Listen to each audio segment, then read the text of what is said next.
Hello. So now we are going to talk about agricultural finance sources. And as I remember clearly, we have learned about few of the sources like cooperative credit institutions. If you see just below the government of India, there is Reserve Bank of India, which supervises NABARD. Hmm? And NABARD is the supervisor of rural cooperative credit institution, then the regional rural bank, that is RRBs, and commercial banks. Okay, commercial banks are generally held under Reserve Bank supervision, but these two mainly are under NABARD. Okay, so we have seen the cooperative credit institution short-term credit structure, in which we have seen what is the role of state cooperative banks at a state level, central cooperative banks at the district level, and primary agricultural credit societies at a village level. And now we are going to see about the long-term credit, right? For long-term credit, land development banks are established. Land development banks provide credit for the period of 10 to 20 years at a low interest rate. अतिशय कमी interest मध्ये 10 ते 20 वर्षांसाठी land development bank loan देते. Earlier, LDBs were called land mortgage banks. Again, one of the important small detail about MCQs, which can be used in MCQs. की land development banks ना पूर्वी LMB अर्थात land mortgage banks असंही म्हटलं जायचं. Land development banks, they work on two levels. Okay, so the first level is state land development bank. State land development banks are operating at state level, obviously. Period of loans is 10 to 15 years. Primary land development banks, they operate at a district or and village level, and they give loans up to 20 years. Okay. So ज्या state land development बँकेत त्या साधारण 10 ते 15 वर्षांसाठी loan देतात. त्या state लेवलवर काम करतात आणि obviously primary land development bank ह्या डिस्ट्रिक्ट आणि विलेज लेवलवर ऑपरेट करत असतात आणि त्या जवळजवळ 20 वर्षांसाठी लोन देऊ शकतात. सो हे झालं लॉंग टर्म क्रेडिट. आणि लॉंग टर्म क्रेडिट कशासाठी वापरलं जातं तर you can see long term credit हे लँड डेव्हलप करण्यासाठी, नवीन मशिनरी घेण्यासाठी, नवीन प्रकारे तुमच्या शेतीमध्ये इम्प्रूव्हमेंट करण्यासाठी, अशा वेगवेगळ्या गोष्टींसाठी वापरलं जातं. आणि हे नक्की लक्षात ठेवलं पाहिजे की जे लॉंग टर्म क्रेडिट आहे ते प्रोडक्टिव्ह पर्पजेस साठीच दिलं जातं, अनप्रोडक्टिव्ह पर्पजेस साठी नाही. पुढे आपण बघणार आहोत RRBs, that is regional rural banks. The working group of rural banks 1975, the working group on rural banks in 1975 recommended the establishment of regional rural banks, RRBs, to supplement the efforts of commercial bank. Commercial बँक्सच्या प्रयत्नांना थोडा आणखीन पुरवठा supplement देण्यासाठी RRBs ची स्थापना करावी असं 1975 ने एक वर्किंग ग्रुप होता, त्यांनी रेकमेंड केलं होतं, a working group on rural banks. Okay, RRBs were established in 1975 on the recommendation of Narasimha Committee. Okay, so every time remember this. Again हे छोटे MCQ साठी अत्यंत महत्वाचं. आणि जर तुम्हाला असं विचारलं की explain the sources of credit, agricultural credit किंवा ऍग्रिकल्चरल फायनान्स, तरी तुम्हाला हे या गोष्टी लिहाव्या लागतील. या महत्वाच्या गोष्टी अशा आहेत की हे जे RRB आहे त्याचं रेकमेंडेशन 1975 साली नरसिंह कमिटीने दिलं होतं. Initially, 5 RRBs were established on October 2, 1975. At present, there are 56 RRBs. So 5 ने सुरुवात झाली होती 2 ऑक्टोबर 1975 पासून, आणि आता 56 RRBs आहेत. These RRBs are limited to the specified region comprising one or more district of a state. So generally, या RRB त्या जिल्ह्यासाठी किंवा 1 ते 2 जिल्ह्यासाठी अशा तेवढ्याच एरियासाठी असतात. RRBs give loan to weaker section of the rural community, small and marginal farmers, landless laborers, rural artisans, etc. So या सगळ्या लोकांना, नुसते फार्मर्सच नाही तर गावात राहणारे वीकर सेक्शन, गरीब लोक, पुअर, लँडलेस लेबर, ग्रामीण भागात असणारे आर्टिसन्स म्हणजे कलाकार. आता कलाकार म्हणजे नेहमी स्टेजवर जाणारे असं नाही, तर वेगवेगळ्या प्रकारच्या वस्तू बनवणारे, पेंटिंग करणारे असे सुद्धा असतात ते. And the rate of interest is lower than commercial bank. तर ह्यांच्याकडे लोन घेण्याचा सगळ्यात मोठा फायदा म्हणजे त्यांचं जे रेट ऑफ इंटरेस्ट असतं ते कमर्शियल बँक्स पेक्षा कमी असतं. Okay, what are the objective of RRB? We can say first is to provide credit and other facilities to small and marginal farmers, landless laborers, artisans, small entrepreneurs to develop agriculture, trade, commerce, industry in rural areas. So rural एरियामध्ये सगळ्या प्रकारच्या सेक्टर्सची development व्हावी, सगळ्या लोकांना त्यांच्या जगण्यासाठी पूरक असं क्रेडिट जे गरजेचे किंवा इतर फॅसिलिटी त्या मिळाव्यात म्हणून RRB ची स्थापना करण्यात आली. दुसरी गोष्ट, to provide alternative source of credit to rural people to free them from the clutches of money lenders.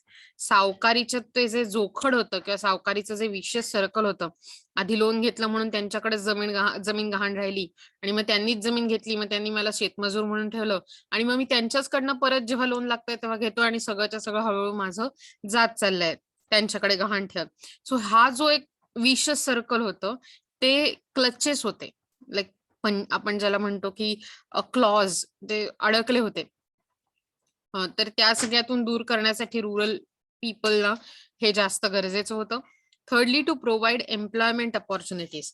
यातून काय होणार होतं की नवीन बिझनेस सुरू होऊ शकतात, बरोबर, किंवा नवीन एम्प्लॉयमेंट अपॉर्च्युनिटी उभ्या राहू शकतात. Then fourthly, to provide credit at a lower interest rate. मग अशीच म्हटलं की कमर्शियल बँकांपेक्षा इंटरेस्ट रेट कमी असतो म्हणून RRBची हेल्प होऊ शकते. RBI provides many subsidiaries and concessions to RRBs to carry the functions effectively. Reserve Bank of India या RRBs ना वेगवेगळ्या प्रकारच्या सबसिडरीज कन्सेशन्स पुरवत असते. They are allowed to maintain CRR at 3% and SLR at 25%. CRR म्हणजे cash reserve ratio, आणि त्यांना तो 3% ठेवणं शक्य असतं, म्हणजे कमीत कमी, बाकीच्यांसाठी जास्त आहे. आणि they are provided रिफायनान्स facilities through NABARD, म्हणजे त्यांना नाबार्डच्या मधून फॅसिलिटीज प्रोव्हाइड करण्यात आल्या. ओके, सो हे लक्षात ठेवलं पाहिजे की का RRBs ची स्थापना करण्यात आली. तुम्ही हेही बघू शकता की SLR ॲट 25%, म्हणजे जनरली त्यांना स्टॅच्युटरी लिक्विडिटी रेशो जो असतो बँकेचा, म्हणजे अर्थात कुठच्याही बँकेला काही मनी फॉर्म मध्ये पैसे ठेवावे लागतात, तर तोही 25% म्हणजे कमी आहे ह्यांच्यासाठी. पुढे जाऊन बघितलं, हे होतं RRBs बद्दल. आता आपण बघणार आहोत कमर्शियल बँक्स बद्दल. Government felt that cooperative banks alone cannot meet the growing demand, and therefore number of institutions were developed to give rural credit. In India, initially a commercial bank did not take any initiatives in providing credit to the farmers. There was a severe complaint against the commercial banks with regards. Then since 1967, commercial banks started giving loans to farmers, but the contribution to agricultural finance was quite disappointing.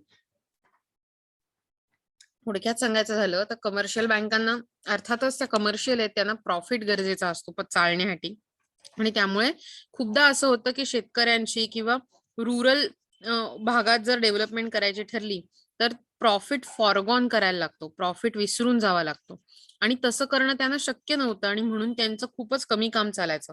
याबद्दल commercial बँकांवर भरपूर मोठ्या प्रमाणावर टीका झाली. त्यांनी त्या दृष्टीने काम करायलाही सुरुवात केली, पण तरीही इतकीही मोठी सक्सेस नव्हती, त्यांचं काम डिसअपॉइंटिंग होतं, आणि म्हणून कमर्शियल बँक्सवर नॅशनलाइज्ड म्हणजे त्यांचं राष्ट्रीयकरण करण्यात आलं. इन 1969 14 मेजर बँक्स वर nationalised.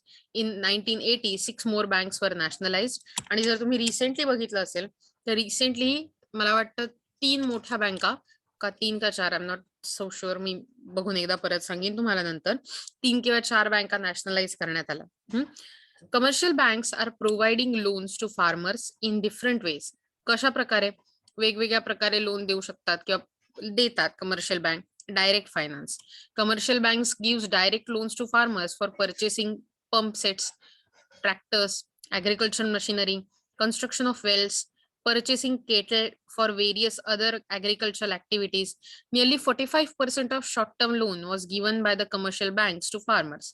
35% long-term loans and 20% of loans were given to dairying, poultry farming, bee keeping, fisheries, वेगवेगळ्या सेक्टरमध्ये हे लोन देण्यात आलं डायरेक्ट त्याच कॉजसाठी. ओके. देन इनडायरेक्ट फायनान्स कसा असतो की फक्त डायरेक्टली नाही, इनडायरेक्टली फायनान्स देताना ते cooperative credit society, cooperative marketing society यांच्या थ्रू देतात. ओके. म्हणजे कमर्शियल बँक्स यांना फायनान्स प्रोव्हाइड करतात, कोऑपरेटिव्ह क्रेडिट सोसायटी किंवा कोऑपरेटिव्ह मार्केटिंग सोसायटी किंवा अशा ज्या संस्था असतात त्यांना, आणि या संस्था पुढे फार्मर्सना फायनान्स देतात. Then these cooperative credit and marketing societies provide loan directly to the farmers to carry out various agricultural activities. So अशा प्रकारे डायरेक्ट फायनान्स किंवा इनडायरेक्ट फायनान्सच्या मदतीने कमर्शियल बँक्स फार्मर्सला लोन प्रोव्हाइड करतात. ओके. सो आता आपण बघितलं होतं त्याप्रमाणे हे शॉर्ट टर्म, मीडियम टर्म आणि लॉंग टर्म फायनान्स बद्दल आपण हे ऑलरेडी बघितलंय, पण just let's go through it again. हा तिसरा टाईप आहे, कारण जर तुम्ही बघितलात तर कमर्शियल बँक्स या 3 प्रकारातही लोन देतात. So short term finance to farmers to purchase seeds, manure, fertilizers, pesticides and other inputs. Medium and long term finance कशासाठी? Commercial banks also provide medium term finance to farmers to purchase cattle, small agricultural implements, and for marketing temporary improvements on land.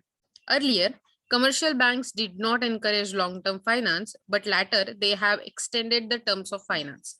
Now they are providing long-term finance for buying additional land, heavier agricultural machinery, etc. So overall, short term, medium term आणि long term मध्ये काय काय कामं केली जातात त्याचा विचार करून फायनान्स प्रोव्हाइड केला जातो. Then there is this small farmers, ज्यांना स्पेसिफिकली म्हणजे commercial bank did not provide any loans to small farmers. Then small farmers development agencies, SFDA, and marginal farmers and agricultural laborers area have been set up to provide credit to small and marginal farmers. So अशा प्रकारे त्यांना finance मिळवून देण्यात मदत करण्यात आली. And there is IRDP, that is Integrated Rural Development Program. Commercial banks also provide finance to small and marginal farmers and agricultural laborers under Integrated Rural Development Program. So हे होतं कम्प्लिटली आपण असं म्हणू शकतो की कशा प्रकारे फायनान्स मिळवून दिला, वेगवेगळ्या प्रकारचे फायनान्स सोर्सेस काय आहेत. यानंतर आपण नाबार्ड बद्दल बघणार आहोत. Again a very huge structure, institutional rural finance structure, national bank for agricultural and rural development bank, NABARD असं हिचं नाव आहे. सो ही एस्टॅब्लिश झाली 1982 मध्ये, आणि नाबार्ड ही अपेक्स ऑथॉरिटी आहे, अपेक्स बँक आहे in field of agricultural finance. आपण म्हणू शकतो की ही RBI आहे किंवा रिझर्व्ह बँक आहे in field of agricultural finance. ही मजा आहे अर्थातच. It is an apex bank for agricultural and rural credit. It provide credit to farmers through cooperative and commercial banks and RRBs. So फार्मर्सना वेगवेगळ्या प्रकारे ऑपरेटिव्ह, कमर्शियल बँक्स आणि RRBsच्या माध्यमातून credit मिळवून देण्यासाठी ही बँक मदत करते, ही बँक प्रोव्हाइड करते. ओके.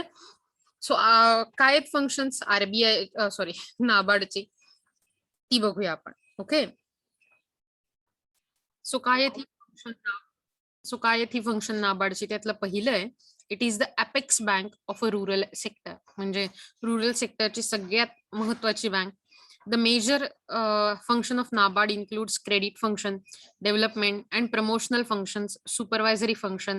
So overall, credit म्हणजे लोन मिळवून देणं, डेव्हलपमेंट आणि प्रमोशनल फंक्शन, वेगवेगळ्या गव्हर्नमेंट स्कीम्सचं प्रमोशन का तर त्या लोकांपर्यंत पोहोचाव्या, आणि दुसरी गोष्ट रुरल एरियाची डेव्हलपमेंट व्हावी, आणि ओव्हरऑल या ज्या सगळ्या इन्स्टिट्यूशन आपण बघितल्या त्यांचे सुपरविजन करणं. It has authority to see the functioning of the cooperative banks and RRBs through the Agricultural Credit Department. So Agricultural Credit Department च्या माध्यमातून ते ओव्हरऑल फंक्शनिंगचं जे कोऑर्डिनेशन असतं, कोणाचं, कोऑपरेटिव्ह बँक्स आणि RRBs त्यांचं फंक्शनिंग करतं आणि फंक्शनिंग आणि सुपरविजन करतं ही bank NABARD. It promote research in agriculture and rural development. So agriculture आणि रुरल डेव्हलपमेंट मध्ये रिसर्च काम केलं जातं जास्तीत जास्त इम्प्रुव्हमेंटसाठी. It reduces regional imbalances in the availability of finance. So finance मिळवून देऊन रिजनल इम्बॅलन्स सुधारणं कारण रिजनल डिस्पॅरिटी ही भारतात खूप मोठ्या प्रमाणावर दिसून येते. सो ती सुधारणं हे अत्यंत गरजेचं आहे. तुम्हाला जर माहिती असेल तर नीती आयोग ह्याने 3 इयर्सचा अजेंडा असा ठेवला होता की त्यात रिजनल डिस्पॅरिटी हा सगळ्यात मोठा प्रॉब्लेम आहे आणि तो 3 वर्षात सुधारला पाहिजे असं त्या अजेंड्यात म्हटलं होतं. It maintains a close link with RRBs. So RRB म्हणजे रिजनल रुरल बँक्सची अतिशय क्लोज लिंक म्हणजे अतिशय क्लोज कोऑर्डिनेशन करून त्यांच्याबरोबर कामं केली जातात. ऍग्रिकल्चर फायनान्स हा नाबार्ड कडून कसा पुरवला जातो, तर पहिली गोष्ट short term loans up to 18 months. So जेव्हा आपण असा विचार करतो, सॉरी मगाशी नेटवर्क एररमुळे प्रॉब्लेम झाला होता, आपण नाबार्डच्या फंक्शन्सचा विचार करत होतो ऍग्रिकल्चर फायनान्स मध्ये, बरोबर. सो जेव्हा नाबार्डच्या फंक्शनचा विचार केला जातो, शॉर्ट टर्म क्रेडिट लोन ते प्रोव्हाइड करतं, त्याच्याबरोबर मीडियम टर्म लोन्स प्रोव्हाइड करतं 18 मंथ्स टू 7 इयर्स पर्यंत. स्टेट कोऑपरेटिव्ह बँक्सना, RRBsना for purchases of shares for conversion of short-term crop loan into medium-term loan in area affected by natural calamities. It provides medium and long-term loans up to 25 years with the help of state cooperative banks, central cooperative banks, RRBs, commercial banks for investing in agriculture. So short-term, medium-term आणि long-term loans 18 महिन्यांपर्यंत, 18 ते 7 महिन्यांपर्यंत आणि 25 वर्षांपर्यंत म्हणजे 7 ते 25 असा विचार करा. अशा वेगवेगळ्या माध्यमातून लोन्स प्रोव्हाइड केली जातात. त्याच्या बरोबरीने it provides medium and long term loan up to 20 it provides all sorts of refinance facilities to cooperative RRB and commercial banks. It has also granted assistance for undertaking research, seminar and conferences. So research आणि development मध्ये सुद्धा काम चालू असतं. It helps integrated rural development programme IRDP through refinancing facilities to help the weaker section in schemes like minor irrigations, dairy development, fisheries, etc. म्हणजे ज्याला आपण पशुपालन आणि अन्य शेती रिलेटेड अन्य उद्योग असं म्हटलं जातं, तर या उद्योगांना सुद्धा डेव्हलपमेंट व्हावी आणि त्याच्या बरोबरीने ओव्हरऑल रुरल एरियाचे डेव्हलपमेंट व्हावी यासाठी IRDP ला रिफायनान्स करण्याचं काम पण नाबार्ड करतं. NABARD also provides financial assistance to non farmer sector. It pays special attention for the promotion small scale industries, promotion of small scale industries, village artisans, handlooms आणि tertiary activities in the rural areas. So overall rural एरियाच्या डेव्हलपमेंटसाठी non form सेक्टरला सुद्धा, non farming सेक्टरला पण नाबार्ड मदत करतं. It has been providing help to finance small scale industries, cooperative societies and cottage and small scale industries to meet their working capital. म्हणजे थोडक्यात प्रत्येक प्रकारच्या छोट्या छोट्या गोष्टी लक्षात घेतलेल्या आहेत या फंक्शनिंग मध्ये. NABARD also promotes agricultural investment in backward and under bank states like Madhya Pradesh, Orissa, Uttar Pradesh, Rajasthan etc. Such states have received major benefits from such assistance. So जिथे थोडंसं असं आपण म्हणू की बँकिंग सेक्टर कमी प्रमाणात डेव्हलप झालाय, अशा सेक्टर मध्ये सुद्धा नाबार्ड ऍग्रिकल्चरल इन्व्हेस्टमेंट करून इन्व्हेस्टमेंटचं प्रमोशन करतं आणि तिथल्या लोकांना असिस्टन्स देतं. It inspects the state and district cooperative banks and RRBs. हे तर मी ऑलरेडी तुम्हाला सांगितलं की सगळ्याच प्रकारच्या या बँक्सवर एक सुपरवायझरी ऑथॉरिटी म्हणून नाबार्ड काम करतं. Now the Reserve Bank of India, RBI, the apex bank in the India, हे सुद्धा वायटल रोल प्ले करतात in providing loans to Indian farmers. RBI directly loan provide करत नसलं तरी नाबार्डच्या माध्यमातून स्टेट कोऑपरेटिव्ह बँक्स ते provide loan to state cooperative banks. म्हणजे नाबार्ड कडून ते स्टेट कोऑपरेटिव्ह बँकला प्रोव्हाइड केलं जातं, पण नाबार्डला RBI प्रोव्हाइड करते. And then state cooperative banks in turn provide credit to central cooperative banks which in turn lead to village cooperative credit societies. So ह्या चेन मधून लोकांपर्यंत लोन पुरवण्यासाठी RBI मदत करतं.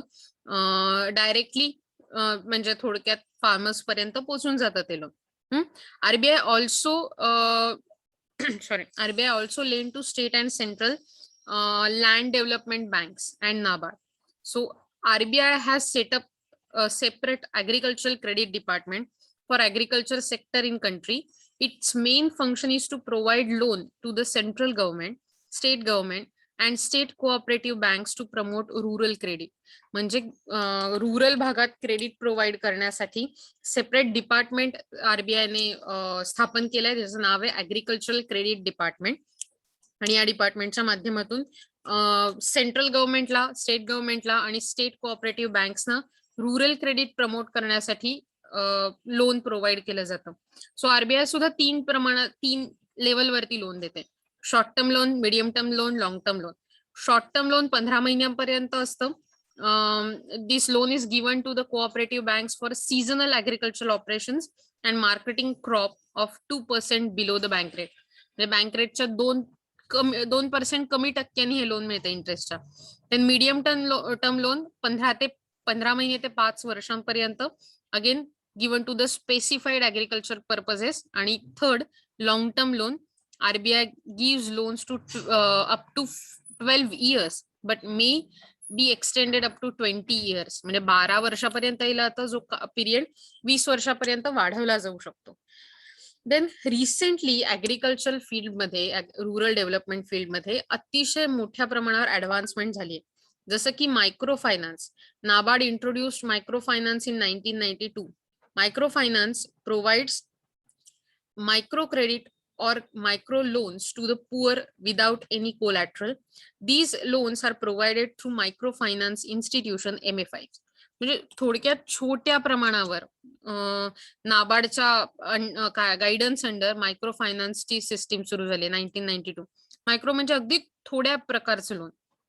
NABARD plays very important role in developing MFIs, microfinance institution, by providing them refinance facility at low rate of interest. Microfinance provides microcredit to marginal farmers, landless laborers, artisans, and small businessmen in the rural areas. The scheme has been implemented through self-help group bank linkage program. So असा विचार करा की सावकारीच्या जोखडातून किंवा गरिबांना गरिबीच्या जोखडातून मुक्त करण्यासाठी म्हणून अशा प्रकारचं मायक्रो फायनान्स हे अत्यंत गरजेचं आहे. साऊथ इंडियन खूपशा स्टेट्समध्ये ह्या प्रकारचं इतकं चांगलं इम्प्लिमेंटेशन झालेलं बघायला मिळतं. Then Kisan credit card, KCC. The Kisan credit card scheme was introduced by NABARD in 1998 to 1999 to provide short-term credit to farmers in India. RBI along with NABARD took up initiative to introduce KCC in India. Each farmer is given KCC and passbook for providing solving cash credit facility. So जसं बिझनेसला cash credit असतं तशाच प्रकारे ही facility होती. NABARD provide refinance facility to commercial banks and cooperatives to provide credit under this scheme. KCC has become very popular scheme with farmers. काय features होती KCC ची? The farmers eligible for the production credit of ₹5,000 or more are eligible to issue of KCC. ज्यांचं production credit 5,000 पेक्षा जास्त आहे ते लोक eligible होते, त्यांना KCC किसान क्रेडिट कार्ड देण्यात आलं. त्यानंतर ह्या फार्मर्सना किसान कार्ड आणि पासबुक देण्यात आलं. त्याच्या बरोबरीने हे कार्ड 5 वर्षांसाठी व्हॅलिड होतं, सब्जेक्ट टू अॅन्युअल रिव्ह्यू. प्रत्येक विड्रॉल ही रिपे करायची होती 12 महिन्यात, म्हणजे 1 वर्षात.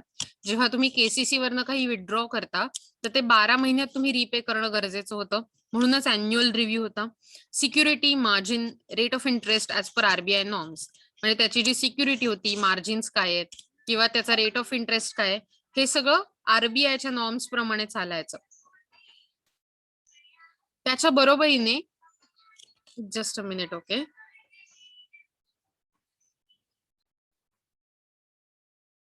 So, sorry, withdrawals through slip or check with card and passbook हे पॉसिबल होतं KCCच्या माध्यमातून. Limit to be fixed on the basis of operational land holding, cropping pattern and scale of finance. लोकांकडे किती लँड आहे, त्यांचा क्रॉपिंग पॅटर्न कोणता आहे, त्यांची फायनान्सची स्केल काय, याच्यावरती ते KCCच्या माध्यमातून कॅश विड्रॉल किती करता येईल याच्यावर लिमिट फिक्स केलेलं होतं. Operations may be through issuing branch or at the discretion of a bank through other designated branches. वेगवेगळ्या प्रकारच्या डेझिग्नेटेड ब्रँचेसच्या माध्यमातून हे ऑपरेशन पॉसिबल होतं. सो जर तुम्ही बघितलं की KCC scheme was introduce to reduce the dependence of Indian farmers on non institutional sources like money lenders, सावकारी किंवा जमीनदारी अशा पद्धतीने आळा घालण्यासाठी, या लोकांवरचा डिपेंडन्स कमी करण्यासाठी फार्मर्सचा ही सिस्टीम इंट्रोड्यूस करण्यात आली होती. This was offered by cooperative banks, commercial banks and RRBs. KCC scheme has been taken up by the commercial banks, 187 RRBs and 334 CC banks. So इतक्या मोठ्या प्रमाणावर त्याचा स्प्रेड पण झालेला आहे. डेफिनेटली हे सगळे जरी इन्स्टिट्यूशनल फॅक्टर्स असले तरी खूप मोठ्या प्रमाणावर आज इम्प्रूव्हमेंटची गरज आहे, कारण काही प्रॉब्लेम्स हे इन्स्टिट्यूशनल फायनान्स मध्ये बघता येतात आपल्याला भारतात. काय आहेत तर फॉर्मॅलिटीज, खूप जास्त फॉर्मॅलिटीज लोन्सच्या बाबतीतल्या, लोन मिळवताना पेपर वर्क हे खूप जास्त करायला लागतं आणि शेतकऱ्यांना ते कठीण वाटतं. खूपदा त्यांना मनी लेंडर्स पेक्षा जास्त हाय इंटरेस्ट रेट भरावा लागतो असं त्यांची तक्रार असते. सो या बाबतीतला अवेअरनेस वाढवणं आणि फॉर्मॅलिटीज कमी करणं हे गरजेचं आहे. इनएडिक्वेट सिक्युरिटी, खूपदा लोन घेण्यासाठी फार्मर्सकडे लागणारी सिक्युरिटी किंवा हे मिळत नाही. त्यांना सँक्शन करताना लोन त्यांना ती प्रोव्हाइड करता येत नाही आणि त्यामुळे त्यांना कमर्शियल बँकांकडून लोन मिळत नाही. सो हाही एक प्रॉब्लेम आहे जो सॉल्व्ह करणं गरजेचं आहे. जेव्हा शेतकऱ्यांना किंवा इतर कोणत्याही प्रकारच्या रुरल ऍट्रिब्यूट्सना लोन मिळावं लागतं तेव्हा ते फक्त प्रोडक्टिव्ह लोन दिलं जातं. ओके, कुठल्याही प्रकारे इतर गोष्टी लाईक मॅरेज, फेस्टिवल यांच्यासाठी लोन दिलं जात नाही. आता कितीही लॉजिकली आपण ते करेक्ट समजलं, कारण अशा प्रकारे जर लोन दिलं तर ते अनप्रोडक्टिव्ह आहे, ते रिपे करता येणार नाही, हे तितकंच खरं असलं तरी हे सगळ्या गोष्टी करण्यासाठी त्यांच्याकडे पैसे उरत नाहीत. आणि मग अशा वेळी काय केलं जातं की शेतीच्या पर्पजसाठी लोन घ्यायचं आणि ते लग्नासाठी वापरायचं. सो अशा वेळी त्या बँकांचंही नुकसान होतं आणि शेतकऱ्यांचंही नुकसान होतं. सो ओनली प्रोडक्टिव्ह लोन्स हा जो फॅक्टर आहे, it's a very problematic approach sometimes for farmers. Then insufficient finance, अजूनही जरी म्हणजे खूप मोठ्या प्रमाणात फायनान्स सेक्टर रुरल एरियात काम करत असलं तरी Indian farmers require cheap credit in large volume. The institutional sources like cooperative banks provide cheap credit, but they do not provide sufficient funds at right time. The volume of rural credit is insufficient as compared to the growing requirements of the Indian farmers. Thus, small and marginal farmers are unable to raise adequate credit from the financial institution sources, so they turn to money lenders who charges high rate of interest. So अशा प्रकारे खूपदा त्यांना पुन्हा एकदा सावकारांकडे वळायला लागतं. त्याच्यानंतर poor रिकव्हरीज, हे लोन परत घेण्याची जी रिकव्हरीची मेथड आहे रिपेमेंटची, अतिशय चुकीची म्हणण्यापेक्षा अतिशय पुअर पद्धतीची आहे, कारण त्यांना फार्मर्स पे करत नाहीत. खूपदा ते विचार करतात की आपलं लोन वेवर होईल, अर्थात कर्जमाफी होईल, आणि या सगळ्यात गव्हर्नमेंटच्या इन्स्टिट्यूशनही कोलॅप्स होतात, कारण त्यांना इनफ अशा प्रकारचं जी मदत गरजेची असते, फायनान्शियल मदत, ती शेतकऱ्यांच्या रिपेमेंट मधनं मिळत नाही आणि शेतकरी कोलॅप्स होतात, कारण नंतर या ज्या इन्स्टिट्यूशन्स असतात त्या त्यांना लोन द्यायला पुढे येत नाही. So that is poor recoveries. Delaying the sanction loans, म्हटलं असं की वेगवेगळ्या प्रकारची लोन सँक्शन होण्यासाठी बँकांकडे 5-6 वेळा जायला लागतं, त्यांच्यासाठी ते कागदपत्र न्यायला लागतात आणि ह्यामुळे काय होतं की लोकांची मनी पॉवर, त्याच्यानंतर मॅन पॉवर यांचा लॉस होतो.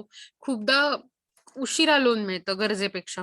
देन पॉलिटिकल इंटरफिअरन्स, खूप साऱ्या बँकांमध्ये हा पॉलिटिकल इंटरफिअरन्स दिसून येतो. त्यामुळे फक्त त्या पॉलिटिकली पॉवर्ड लोकांच्याच जवळच्या लोकांना लोन्स मिळतात, कधी कधी शेतकरी नसणाऱ्यांनाही लोक मिळतात. थोडक्यात करप्शन, आणि that creates a large number of bad dates.